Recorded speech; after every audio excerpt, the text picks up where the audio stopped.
Hai, halo sobat viewers. Selamat datang kembali di channel Wawasanda. Majapahit memang gak ada matinya.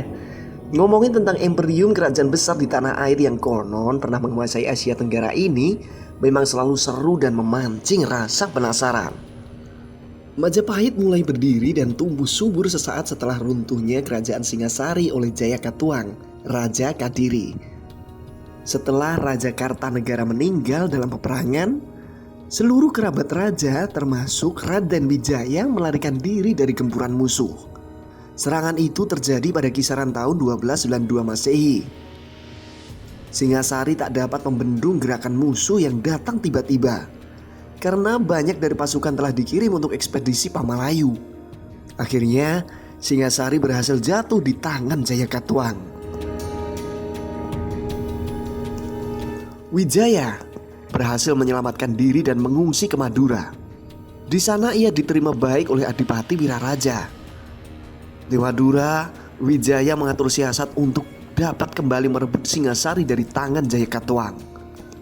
Kemudian datanglah pasukan Mongol ke Jawa. Ekspedisi pasukan Mongol ke tanah Jawa ini semula bertujuan untuk membalas perlakuan Raja Kartanegara pada utusan Mongol beberapa waktu silam. Ekspedisi ini berlangsung pada tahun 1292. Kala itu pasukan Mongol utusan Kubilai Khan tak mengetahui bahwa sejatinya Kartanegara telah gugur dan posisi Raja Singasari saat ini telah digantikan oleh Jayakatwang. Kesempatan itu dimanfaatkan oleh Raden Wijaya. Ia bersama-sama dengan pasukan Mongol menyerang Singasari. Jayakatwang akhirnya tewas dalam medan perang. Setelah itu, pasukan Mongol merayakan kemenangannya atas Singasari. Menunggu saat mereka lengah, Raden Wijaya telah bersiap siaga dengan bala tentaranya untuk berbalik menyerang pasukan Mongol secara tiba-tiba. Dan benar, Wijaya dan pasukannya berhasil menumpas habis pasukan Mongol serta mengusir mereka yang masih hidup dari bumi Jawa. Tepat pada bulan Kartika, tanggal 15 tahun 1215 Saka, yang kebetulan juga bertepatan dengan tanggal 10 November tahun 1293 Masehi, Singasari resmi lenyap dan berganti kerajaan baru bernama Majapahit. Raden Wijaya kemudian diwisuda menjadi raja pertama Majapahit, serta pada saat itu pula lah terjadi pemindahan ibu kota ke Trowulan, Kabupaten Mojokerto, Jawa Timur sekarang. Masa kejayaan Majapahit terjadi pada masa pemerintahan Raja Hayam Wuruk. Saat itu, perekonomian Majapahit yang sejak dulu sudah terbilang modern semakin berkembang pesat. Hubungan dagang dengan daerah mancanegara semakin meluas. Hal ini dibuktikan dengan ditemukannya artefak kuno seperti koin-koin mata uang Cina, Malaka, dan sebagainya. Hayam Wuruk berkuasa atas Majapahit sejak tahun 1350. Saat itu usianya baru menginjak 16 tahun. Sebelumnya, tampuk kepemimpinan Majapahit dipegang langsung oleh sang ibu, yakni Tribuana Tunggadewi, putri Raden Wijaya. Pada era Prabu Hayam Wuruk ini, kekuasaan Majapahit meluas bahkan hingga ke Sumatera, Sulawesi, Semenanjung Malaya, Kalimantan, Maluku, Papua, Kepulauan Nusa Tenggara, Tomasik atau Singapura, dan sebagian dari wilayah Kepulauan Filipina. Majapahit juga membangun relasi dengan negara-negara manca seperti Champa, Cina, Siam, atau Thailand dan Kamboja. Setidaknya 98 kerajaan berhasil masuk dalam naungan bendera Majapahit. Keberhasilan sang raja juga tak lepas dari bantuan sosok yang sangat berpengaruh, yakni Patih Gajah Mada. Dari Gajah Mada pula lah Sumpah Palapa yang sering kita dengar itu berasal.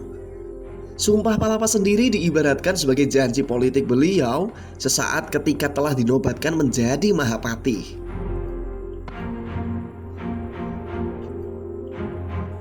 Tak lama berselang setelah Sumpah Palapanya didengungkan, keharmonisan antara Hayam Wuruk dan Gajah Mada mulai renggang. Dan puncaknya adalah ketika terjadi Perang Bubat. Kesalahpahaman yang menyebabkan terjadinya perang besar antara pasukan Sunda dan pasukan Jawa atau Majapahit. Entah bagaimana cerita sebenarnya dari Perang Bubat ini, karena ada kesimpang siuran dalam penerjemahan peninggalan-peninggalan sejarah. Sepeninggal Pati Gajah Mada, Majapahit mengalami kemunduran. Bahkan terjadi konflik-konflik internal yang menyebabkan perpecahan. Sementara itu, kekuasaan Majapahit telah berganti. Majapahit benar-benar runtuh pada masa pemerintahan Dyah Rahnawijaya tahun 1478 yang berkedudukan di wilayah Keling, Kahuripan, Kediri. Ada juga yang mengatakan bahwa raja terakhir Majapahit adalah Raja Kertabumi dari Wangsa Rajasa. Temuan baru itu meyakini bahwa masih ada sejarah lain tentang Majapahit yang belum tersingkap. Salah satunya adalah tentang misteri adanya dualisme Majapahit pada masa yang sama. Dualisme dalam tubuh Majapahit ini yang konon menjadi trigger penyebab runtuhnya negara agung di Nusantara tersebut. Perpecahan itu dimulai dari pertentangan antara Bre Wirabumi dengan Wikramawardhana yang diangkat sebagai Raja Majapahit pada tahun 1389. Wirabumi yang merupakan putra Hayam Wuruk dari seorang Garwo Selir ini yang menjadi penyebab timbulnya Perang Paregreg. Perang Paregreg benar-benar pecah pada tahun 1404 dan berlangsung setidaknya 2 tahun, yakni hingga tahun 1406 Masehi. Wirabumi berhasil dikalahkan. Namun demikian, banyak wilayah-wilayah tundukan yang mulai melepaskan diri dari kekuasaan Majapahit. Periode ini menjadi awal periode paling suram di Majapahit. Wabah kelaparan dan konflik keluarga kerajaan terus terjadi.